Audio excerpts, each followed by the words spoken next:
कि ना हमरा से ई बतिया बताव तनी, हमरा से ई बतिया बताव तनी।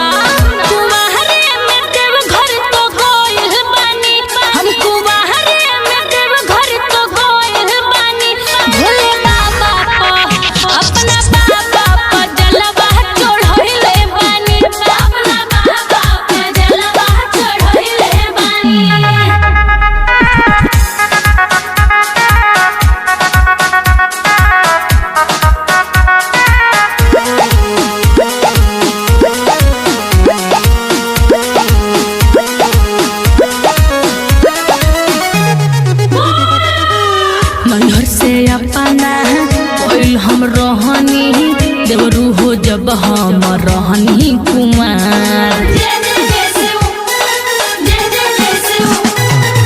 बहुते हो पूजा कोइले हम बहनी तबे नु मिल गइले भैया तोहार। बाबा से नहिया न गइले बारू का बोला, कन्हवा पकावर तू धइले बारू का बोला। हमरा से बताव जानल चाहतनी, हमरा से बताव जानल चाहतनी।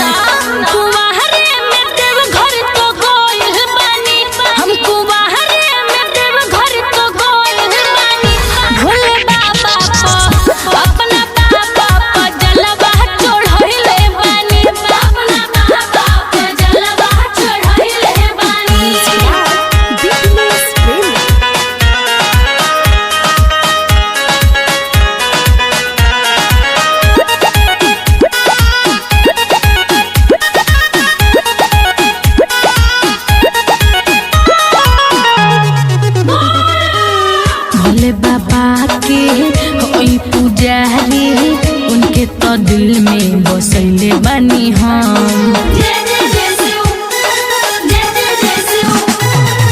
तुहू बसाला छोटू सतीश हो भोले बाबा को बोली है न गम। भौजी हो माना न हमर एगो बात, चला न बाबा धाम सुशील के साथ। यही दिलवा में सपना सजैले बानी, यही दिलवा में सपना सजैले बानी।